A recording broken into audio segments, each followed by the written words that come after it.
What did your parents or family do that you later realized was insane? We lived on a farm in the middle of nowhere, at least like 35 minutes to the nearest grocery store. I am not sure how it started because I was a kid, but anytime our puppy dog howled, we would all howl, to the point that it was a deafening sound and would kind of make your ears rattle. His name was Duke. I would occasionally howl first because then he would follow, and then so would my mother, my father, and two older brothers. I thought it was awesome, and it felt invigorating to do. I now realize this is odd. Well, if you can't join him, howl with him. Story 2.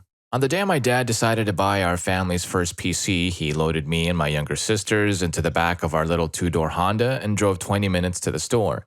After purchasing the computer, my dad realized there wasn't enough room in our tiny car for 3 children, car seats, and the giant 1997 computer. So he left us at the store, apparently thinking that if he bought us all candy bars, that'd be enough to keep a 5, 3, and 2-year-old occupied and out of trouble. He took the new computer home and then turned around to come back and get us, having left us alone for easily 40 minutes. Story 3. My mom was always very invested in our romantic lives, partly because that was an area where we didn't stack up well as compared to our cousins. The most insane manifestation of this was when I agreed to go out on a date with a guy, only to find out before the date that he was a criminal who had been fired and arrested after he mistreated 4 separate people at the school where he taught. Mom flipped out, trying to convince me not to cancel the date. He might have grown out of it. You don't know if you don't give him a chance. Thankfully, my dad was on my side and I canceled the date, but Mom sulked the entire rest of the night and demanded I log her into my Facebook account so she could scroll through my friends list so that she could see which of my male friends were straight and single so that she could push me towards them instead. Story 4. My godbrother's parents used to lock us in his room for hours to days at a time. His little brothers learned to whiz in the trash can instead of on the floor when we couldn't get them out. We eventually learned how to unlock and relock the hatch from inside the room so that the 4 of us could get out for pee breaks and for snacks when we were feeling really daring. I didn't realize how abnormal this was until I was watching a news story in the work break room with a bunch of coworkers about a neglected child being removed from an unfit home. My initial response was, "That's nothing," as I launched into what I just wrote above. I looked around waiting for everyone else's stories, but instead they all just stared at me. Story 5. I don't have very many memories of my childhood or really anything in the last 25 years, but I do remember when we would go in timeout, we had to bend our knees and fold our arms behind our backs while staring at the wall. We had to stand motionless and silent for 30 minutes. If we moved or swayed, we got another 30 minutes. This would go on for hours sometimes. My brothers and I would pull muscles and pass out. Also, while we were in the shower, our parents would search our rooms. They did this every day. And if they found anything they didn't like, they'd make us jump out of the shower and come clean up or explain whatever they found. And we were always grounded, but they would never tell us why. So, since we were already grounded, they would just take away our birthdays or do timeouts for punishment. I have only celebrated my birthday twice in my life, and both times my mom shut it down within 10 minutes. Story 6. Kind of relevant, but I'm still going to post this. When I was in 6th grade, I think, my mom decided we needed to understand what it was like for people in third world countries. We ate oatmeal for breakfast, beans and rice for lunch, could have 1 fruit for a snack, and then beans and rice plus some romaine lettuce for dinner. All of this for a month, and we were only allowed 3 cheat meals. In high school, looking back, I just thought she was crazy, but once I started having bills and such of my own, it occurred to me, my parents were just that broke. They just didn't want us to think of it that way. Damn, do I love those 2 people. Story 7. My dad once took 3 of us kids out for a ride in the Pine Barrens. He drove us 20 minutes into the woods on a sandy trail in a minivan. He had just gone into a fight with my stepmother and needed a drive to burn off all the alcohol in his system. He didn't say much during the ride. We got stuck. Obviously because we were in a 2-wheel drive caravan, but luckily some 4-wheel drive truck dude came through and winched us out. When the guy showed up, Dad wasn't quiet anymore and we left the woods when we were unstuck and went home. I'm not sure what his intentions were that day, but the look on my stepmother's face when we returned made me rethink whether it was a fun ride in the woods or a screw this life moment worthy of the nightly news narrowly averted. Story 8. My mom is very controlling. She would make me turn my diary over to make sure I wasn't writing anything she didn't approve of. So I saved up enough money by skipping school lunch and bought a secret diary at the book fair. I came home to her sitting on my bed and yelled at me for writing "Mom is a schmuck" or something like that. She would have grounded me, but I wasn't allowed out of the house without her escorting me until age 16. She then wondered why I had no friends. I was only allowed 30 minutes on the computer in the computer room, and I would have to record which websites I went on and what usernames and passwords I used. She would use a password book to go on the website and look at who I was talking to. I also just kind of accepted that it was normal for parents to charge rent when you turned 18 and only allow you to eat one meal a day, dinner, and have to pay for the others yourself. Story 9. I have a brother with disabilities. He's relatively low functioning and requires regular attention both inside the home and out. I love him, but it made for a pretty untraditional childhood. I didn't realize until my late teenage years that other families were happy and relaxed, which isn't to say that they didn't have their problems, just that they weren't constantly preoccupied by one family member who requires more care and attention than others at all times. To be clear, my brother is a wonderful person. I cherish every moment that I get to spend with him now, but at the same time, I spent a disproportionate amount of my childhood in waiting rooms while he went to various therapies. And I spent very little time with my parents growing up because all of their attention was focused on my brother. I was an afterthought because I was lucky enough to be an afterthought and still function. Story 10. My in-laws, well, mostly my mother-in-law and a brother-in-law, swear by trunk food. What is trunk food? It is food that you make and sometimes cook, sometimes not. And when you go on a road trip, you wrap it up in foil and throw it in the trunk with the spare tire and everything else grows back there. This is only done for long-distance trips. When you arrive at your destination, you eat the food. Mother-in-law and brother-in-law swore that it makes the food taste better. If the food was uncooked, the idea was that being in a hot trunk for several hours would cook it to the desired temperature, in theory. The cakes were probably the safest. She would make small individual spice cake loaves and wrap them up, and then you'd have a spice cake with the gentle aroma of car exhaust. She once made an entire birthday cake for me in the same way, except that it was left in the pan and had icing and minimal wrapping. I ate a slice to be polite, but I was being very polite. I didn't eat the rest. Brother-in-law is the worst, though. He is Orthodox Jewish and keeps kosher, which is problematic when traveling long distances. So he's used to having to pack food with him. He and they used to live in South Carolina, and he was driving to Miami to catch a flight to Israel a few times before he actually emigrated there. We live in Central Florida and offered to prepare him some kosher food, but he wasn't having it, and he brought his own meatloaf out of the trunk of a very hot car on a hot summer day. Surprise, surprise. He wanted to share it with us, but I have this thing about food poisoning, so I didn't eat it. You can only be so polite. Mother-in-law has since passed away, and brother-in-law now lives in Israel, so no more trunk food. My husband, the twin brother of brother-in-law, has working brain cells and believes strongly in food safety. Thank goodness. Story 11. One of the winter chores was to clear old trees in an area that eventually became fields. Imagine being hoisted up to a knot on top of a tree 30 feet in the area on the front end loader of a tractor so you could dump in a mixture of oil and gas and chuck matching in the hole. The explosion was enough to rock the loader back and forth. My father ran the tractor while I torched the tree. When those trees did come down, we'd haul them with the tractor while chained up. I would ride the outer branches to where we're hauling these old-growth cottonwood trees that were massive and sometimes tipped. More than once, I got caught up under these trees as they rolled, but luckily never got more than a few scrapes. Story 12. Throughout my childhood, I would end up being my dad's therapist. He'd often tell me he sometimes wished he would go to sleep and never wake up. A bit heavy for a 12-year-old to hear from their parents, I guess. After I became a teen and could drive, he'd call me in the middle of the night while I was at my mom's house and ask me to rush over because he was sick and needed help. I spent a lot of nights feeding him Jell-O and sitting awake in his room so he could sleep because his medication would make him hallucinate and think demons were going to end him in his sleep. It wasn't until I was older I realized I missed a lot of my childhood because I had to parent him instead of the other way around. Eventually, he found a wife who takes care of him and cut me out of his life. Apparently, he tells her stories about how I never spent time with him and never cared because she sends me rants about how awful I am. Story 13. My parents were very, very poor when I was growing up. Affording a babysitter or any other kind of childcare for that matter was completely out of the question. My mom worked days and my dad worked nights, so most of them there was at least one parent home, even if they were sleeping somewhere. On the rare occasions when either parent was home or had to go get something they couldn't or didn't want to lug us around for we were left in the house alone to our own devices. It started happening when I was around 4, so at 4 years old, I was left alone with my first sister, who was literally a baby. Then at 6, with one sister that was a toddler, while the other was literally a baby. It's horrifying to think about what could have happened on those rare days, since even with a chair, the phone and door locks were out of my reach. Sounds like a real life Home Alone prequel, except instead of battling burglars, it was battling the existential dread of being a 4-year-old in charge. Story 14. My father would drop me and my 2 siblings off at the grocery store with his credit card and tell us to go grocery shopping. We were young kids when this started. He'd either go hit up a bar or wait in the parking lot before coming back to get us.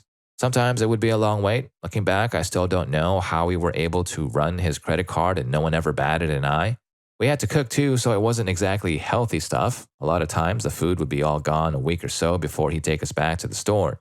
We had to get really creative. We joked that there was nothing left but the goo in the back of the refrigerator.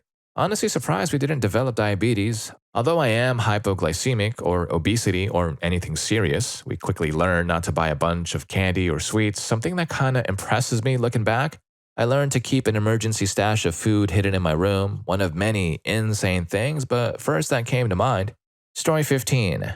Not necessarily insane, but there were 2 not so good things my parents did. My father would tell me to get into his car and would drive us somewhere. He often refused to answer my question of where we were going.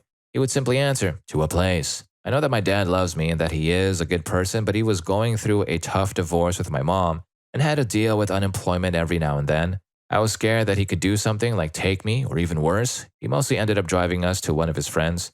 When I was a kid, I got pestered in school. I told my mom about it, but she just gave me advice and told me that I was doing something wrong and that I make my oppressors angry. She never just hugged me or supported me by saying something nice. Even when I got harmed for no reason, my mother would still blame me. Story 16. No restrictions on food or drinks. From the time I was 4 or 5, I was drinking around 5 cans of Dr. Pepper a day.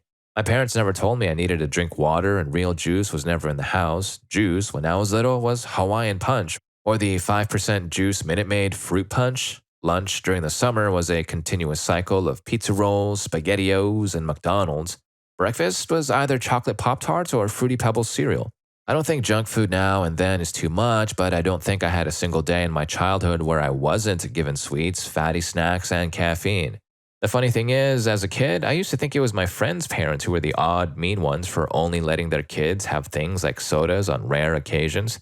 Looking back, I speculate that along with just being lazy parenting, it was also probably my parents' way of trying to make me happy and make up for the lack of time spent with me by buying me whatever junk food I wanted. Story 17. My parents are hoarders. There's a shipping container in their yard to keep all the junk they can't fit in the house. They allowed us way too many pets, cleaning standards way too low. We used to clean once a week for Grandma coming for Sunday dinner, a huge undertaking just to get the place looking like what normal people call messy. And that's just the rooms of the house Grandma got to see. After she passed, we cleaned once a year, for Christmas. On the upside, they are very loving, supportive, intelligent people, and I feel privileged to have been raised by them. But I'm glad we had home ed classes at school teaching me how to keep a kitchen clean, and a guest house cleaning job as a teen taught me a higher standard of neatness, and clean freak flatmates that now keep me from getting sloppy. Thinking back about the look on our friends' faces when they came over, I'm glad no one called child services on us. Now with us kids all moved out and only one cat left are the pets, they're keeping things cleaner, germ-wise, but the amount of stuff keeps growing. They just got a notice from the city about the illegal add-on shed on the side of the shipping container that's now too full. Story 18. Mine is pretty simple. We didn't have money for food when I was a kid. Mom was too embarrassed to apply for food stamps, so we went without. But my parents had no issues buying food only for themselves and refusing to let us have any, including hiding them on high shelves so we couldn't sneak into it. They would eat in front of my sister and I while we sat and stared. They'd get mad and give us each a bite and make us go to our rooms. There would be nothing else in the house to eat, and it didn't matter. As a kid, it sucked, but your parents know what they're doing, right? As an adult and a parent myself, it's crazy. I could never sit there and eat while my son went hungry. It came out later that my mom was a user and my dad was more interested in fooling around with any girl who'd have him. So yeah, they aren't a part of my life anymore. Story 19. My mom used to just run away for a couple of days every once in a while when she couldn't stand us anymore. She'd tell my dad where she was going or where she was at least, but she'd just pick up and run with no warning. My dad left for work really early my entire childhood, and for a little while, my brother was in the daycare at the college she worked at, so this, of course, would cause huge problems with how everybody else lived. She still refuses to believe that she has a mood or personality disorder, though. She straight up denies it. Her genetic tests say she doesn't have the gene for bipolar disorder, which I do have. This sort of thing I now realize is why I was basically a parent from a young age. I'm the oldest sibling, and my mom was mentally and physically ill, fibromyalgia, and very bad migraines. And my dad is a pretty typical man of the house type dad who didn't get super involved with child rearing or financial planning. My mom's jokes about me being deputy mom and being bossy aren't funny anymore. I really missed out on what not having to be responsible for a family at a really young age is like. Story 20. When I was a kid, my dad used to drive me around to sports practice and whatnot. I'd sit in front with him and he would be driving while reading the newspaper. While also writing in the newspaper, he used to bet sports and would circle good bets and write what he wanted to bet. To top this off, he would also constantly be on the phone to place these bets. So he's holding the phone with his shoulder, the paper in one hand, the pen in the other, all resting on the wheel while we're doing like 80 miles per hour down the highway. It wasn't until I was like 16 and my friend was in the car with us and asked, "Does your dad always do this?" that I realized this wasn't normally how people treated driving. Story 21. When I was about 10, I made friends with a group of underprivileged children and we went around causing trouble in our apartment complex.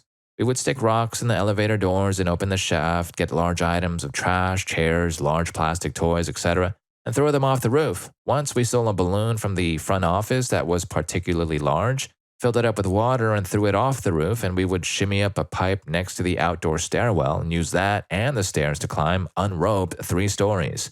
Our shenanigans would spill outside the complex as well, with us causing a ruckus at the skate park and stealing from the nearby 7-Eleven. Ended up getting my family evicted because my behavior was so bad. Miracle, no one got harmed. Story 22. I swear it happened. Condensed version. When I was 17, I was in love with this girl, and we were planning on getting married. She lived with my grandparents because her parents were cruel. We had done substances once and smoked grass like 5 times. Bad decisions, I know. So my father gets the news, crashes through the door, grabs my chick and throws her out. Last time I ever saw her as my fiancée. He then grabs a bat and threatens me with it. My dad is a bad guy. After 15 or so minutes, the passage of time is warped due to adrenaline. Could have been 5, could have been 45 to be honest. He relaxed and dropped the bat to his side. I took this as a chance to de-escalate and tried to take the bat and run outside. He tackled me on my way out the door. I had an opportunity to swing. I didn't. To this day, I wonder if I made the right decision. So while my father pins me down, my mother goes to their room and grabs a pair of handcuffs. I don't want to know why my parents had handcuffs, fingers and ears, la la la la la. They placed me in one of our dinner chairs that had an ornate design on the back and stuck my hands through the holes in the design and handcuffed me. Me and the chair are now one. I hear my father go back up to his room, and on the way down, I hear my mom say, "I don't want that down there," to her credit. My father came around the corner with a weapon, told me I don't deserve to live, yelled and yelled. The yelling was my ticket to freedom. Neighbors called the police. If you're enjoying the video, don't forget to hit that subscribe and like button for more videos just like this. Story 23. My parents, my dad mainly, used to hurt me, and he did that "if you don't stop crying, I'll give you something to cry about" thing.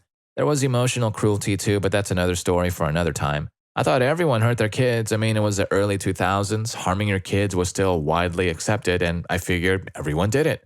I never told anyone because I figured they'd just hit me for being a tattletale or something. I get along with my dad now, and he hasn't hit me since I was around 9 or so. I still don't understand why he did it, but he isn't a bad person. Story 24. My mother dated this guy when I was 6. He liked to give my mother parenting advice, aka ideas on how to punish me when I was quote-unquote bad.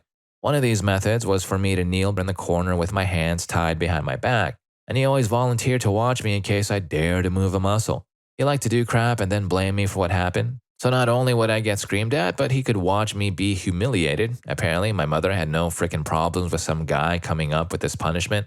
She knew he was a kitty fiddler. She didn't freaking care. I blocked out that memory for years. In fact, I don't remember maybe 80% of my childhood. Something brought that back and made me think, what the actual crap? Story 25. My mom only bought groceries for dinner, rarely for any other meals except her now ex-husband's lunch, but it was just lunch meat and bread, and then 1 box of cereal that was supposed to last a month or more. I qualified for school breakfast and lunch for a while, so it wasn't an issue until middle school when I didn't qualify anymore. My mom didn't care. She expected the school to take care of me, so I just didn't eat till I got home. Then I would make weird concoctions out of stuff we had in the pantry, mustard sandwiches, or hope we had some leftovers from the night before. To this day, I still don't eat until later in the day, it just feels weird eating before 2 p.m. Story 26. I started babysitting at the age of 8. This obviously was not voluntarily, and rarely was it ever. In fact, many times everyone just left the house without telling me, and I'd come home to discover my nephew was at home as well. Now, age 14 plus, I can understand. But anything below that is much too young. I wasn't even ever taught how to change a diaper. I was forced to learn on my own because I was the only one home and my nephew had a dirty diaper. My white trash sister kept having kids, so 2 years later, at the age of 10, I was now being forced to watch a toddler and a baby. I remember once, my nephew started screaming from the kitchen and I ran to check on him, and he stepped on an object that was on the floor. I put him on the counter and I was struggling so hard to get at it because he didn't want me touching his foot. I managed to get it out, but came to find that we have no band-aids in the house either. Funny enough, a few years ago, my sister pulled the same crap on a neighbor. She was babysitting a neighbor's 8-year-old daughter for the weekend and left her at home alone with her 2-week-old baby. A neighbor heard the baby crying and called the police because it became obvious my sister wasn't there. They took the baby away and my sister genuinely did not see what the issue was. Basically, everything involving my sister in some form was insane. She's been court-ordered to undergo a mental evaluation, but she refused, so she lost custody of all her kids due to neglect and endangerment. Story 27. Parents always were, still are, hyper-religious. Many things were a no-go, such as swearing, anything beyond heck. Contrary viewpoints, couldn't say that dinosaurs aren't spoken of in the Bible but are undeniably real.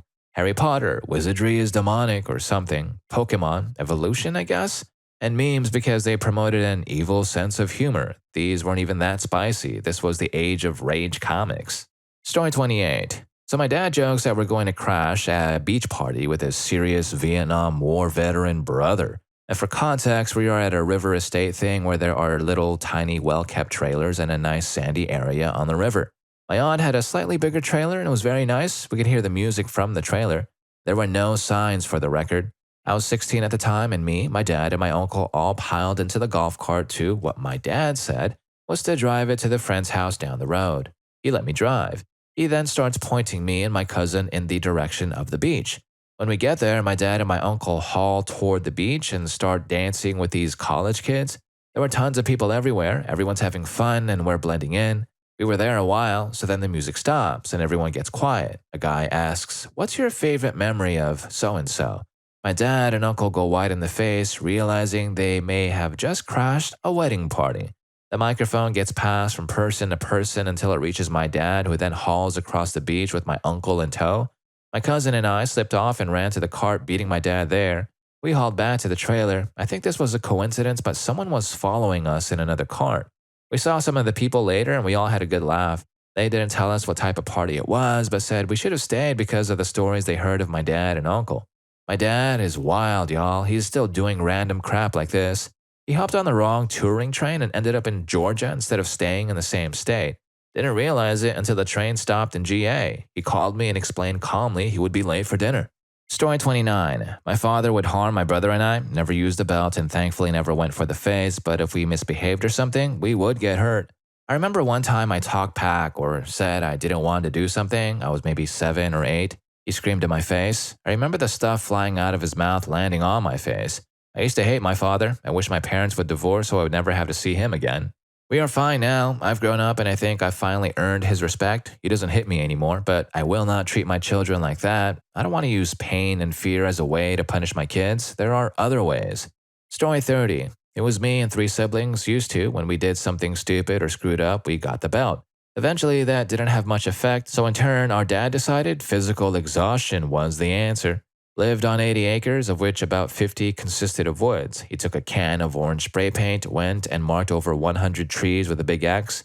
When he did this, we had no idea why, until about 2 days later, we, my brother and I, inevitably did something or another stupid. He handed us each a small hatchet and told us we weren't allowed to go back inside his house until we cut 5 trees down with these hatchets.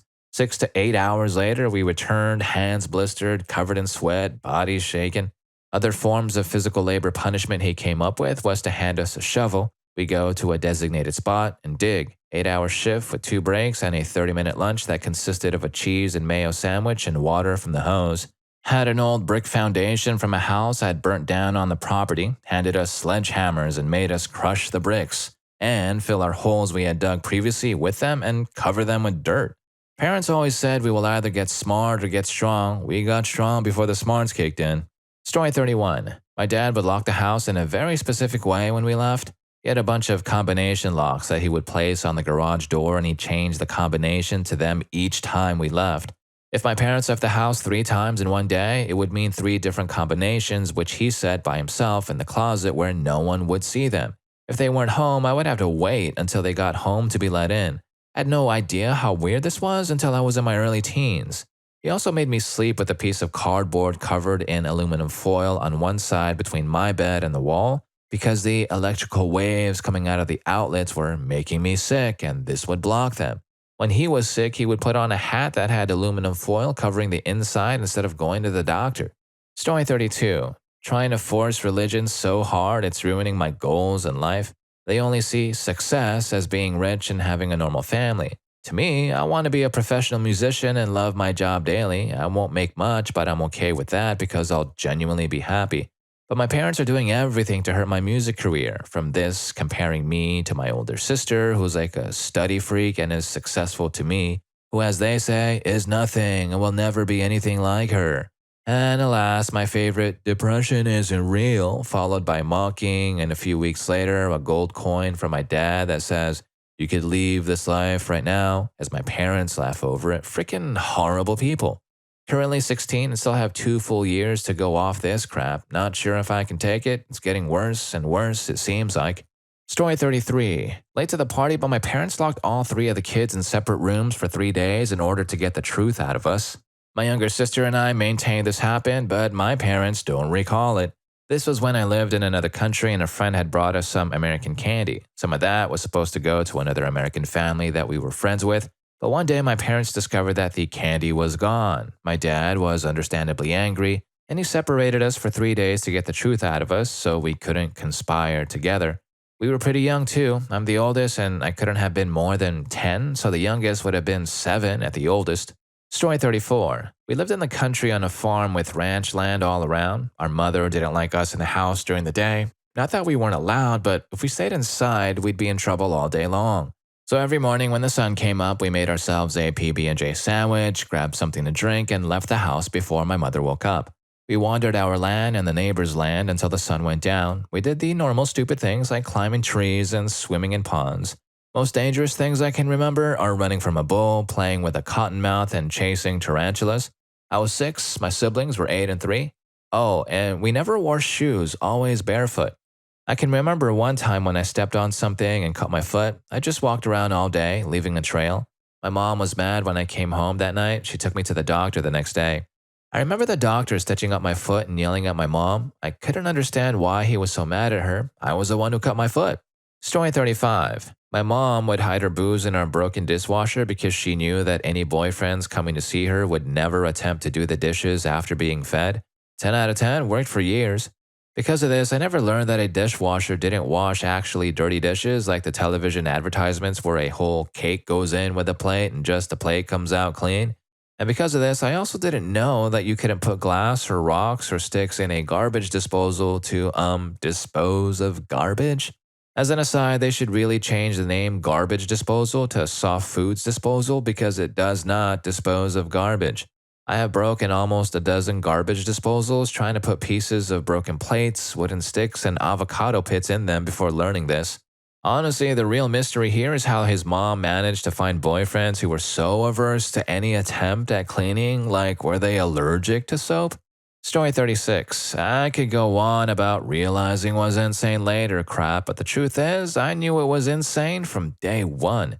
I was often in contact with other family members and kids from public school or sports teams or whatever, so my frame of reference was wide. I knew picking up my mom when I was 14 or 15 on my learner's license because she was intoxicated wasn't normal. I knew that her treating my sister worse than me wasn't normal. I knew her forgetting about any wrongdoing she ever did wasn't normal. I knew that being made to visit her friend I've never met who screamed at us for ever speaking out wasn't normal.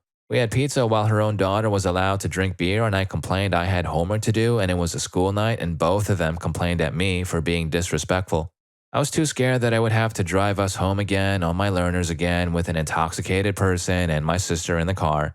I ended up getting home late, was scared crapless because I wasn't supposed to be driving without an adult in the car, and the one I had was intoxicated. I remember refusing to fetch her wine because my dad said I wasn't supposed to give her any, and she broke down the drywall to get into the room. She did this on multiple occasions. She cut through it with a saw once, too. We had to reinforce the wall with 2x4s to prevent her from doing it again. She would break dishes if I refused to get her wine, and she would physically threaten people if she was holding her steak knife.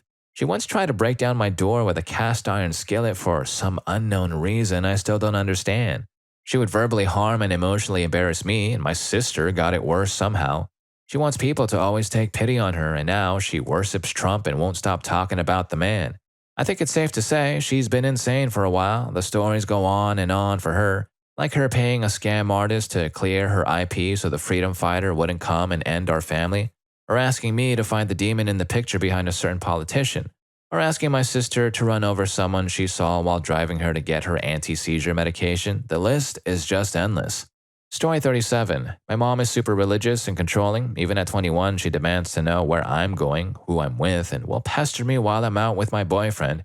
Even though she has finally kind of accepted that I'm not on board with the Mormon beliefs I was indoctrinated into, she still tries to shove the values down my throat. For example, she'll blow up my phone when I'm with my boyfriend to make sure we aren't doing anything inappropriate, and once took away my house key and kicked me out for a week because I slept overnight at his house. I remember being told that she wasn't going to have a witch living in her house. Mind you, I have a seizure disorder, and the reason I ended up staying over was because I ended up having an episode and obviously it wasn't safe for me to drive home yet. I thought it was normal until my therapist pointed out to me that it really wasn't. Thinking back on it, my mom reacted the same way with my older siblings too, though I think she was a bit more severe with me because I'm one of her girls. And I left the church, so obviously that means I'm a complete witch who can't control herself around men. At least that's what I learned the day I finally entered my first and only relationship I've been in. But thanks to the support from my therapist, boyfriend, and friends, I understand that her behavior is not justified, and I have every right to privacy. And of course, that's if I want to engage in intimacy with my man. I have that right, and it's none of anyone's, especially hers, business. Story 38. My parents told me as a child that I should never date black girls. My parents escaped from Vietnam and I was born here. As a kid, I thought it was a joke because of the environment I grew up in. All throughout life, they'd hint for me to avoid this. Fast forward, I'm dating this girl who turns out to be black. I told my parents and we got into a pretty heated exchange. Mom was so dumbfounded, giving me all these reasons as to why I shouldn't be dating her. Dad is just sitting there calm but is somewhat on my mom's side. Mom the next day realized what she said and apologized. I wasn't really upset, just more surprised. And I understand why my parents would feel that way because of how they were raised. Story 39. The carefree days of the late 80s. Back then, everyone rode in the back of a pickup truck, as you'll soon see. My dad, a young single man in his mid-20s with 2 kids, ages 5 and 6, had a date with a teenage girl from the neighborhood. Stuck with us, he came up with the brilliant idea of having us sit in the open trunk of his Nova. He secured it with a bungee cord. Safety first, of course.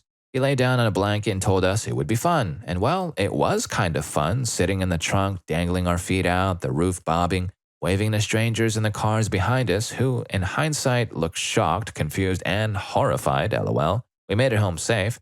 My mom predictably lost her ever-loving mind. They weren't together. Needless to say, we didn't see him for a very long time after that. Only as I got older did I realize he was obviously receiving whistles while driving. So I guess it was better we were in the trunk? Lol. Story 40. I owned an Animaniacs journal at the age of 13 while living in a Protestant religious home. My quote-unquote girlfriend was Catholic, so I decided to study Catholicism, its history, and its theology. I had no intention of converting because I was freaking 13. One day I come home and find my journal's been scratched through and written over with corrective notes about where I was being influenced by evil forces. My room had been ransacked with all my posters and memorabilia gone. The TV in my room had been removed. Sigh, long term I still remained a Protestant, if an irreverent one. My parents got less zealous crazy when they realized I was a weeb nerd who loved chess and Dragon Ball Z more than the idea of converting to another religion. Also, they realized I wasn't going to become a psychopath and treating me in an over-controlling manner was just going to do more harm than good. Story 41. Left my twin brother, my little brother, and me alone all day during the summer so mom wouldn't have to pay for daycare. Twin bro and I were 8, little bro was 3. One day, my own kid was about 4 years old. I made an offhand comment to my ex husband. I can't wait until the kid is about 6 years old so I can leave him at home when I go shopping. I swear to God, I heard a record scratch coming from my ex's brain. No, we do not do that. He can't stay home alone at age 6. Where did you get that idea? Because I stayed home alone at age 6, I woke up with the alarm, got myself ready for school, and walked there with twin bro. And then we'd walk home from school and stay home for a couple of hours until mom got home from work. A trip to the grocery store should be no problem. So began a long conversation about how the way I was raised is not the normal way of raising kids. Just because my mom's benign neglect somehow produced 3 somewhat successful adults does not mean it's the right way to do things. We agreed to reevaluate leaving the kid home alone at age 10. He's turning 12 next month, and I've only just now started leaving him alone at home. And if any of these stories got to you, one of them certainly got to me. Here's more for you. YouTube thinks you're going to love this. I'll catch you in that video.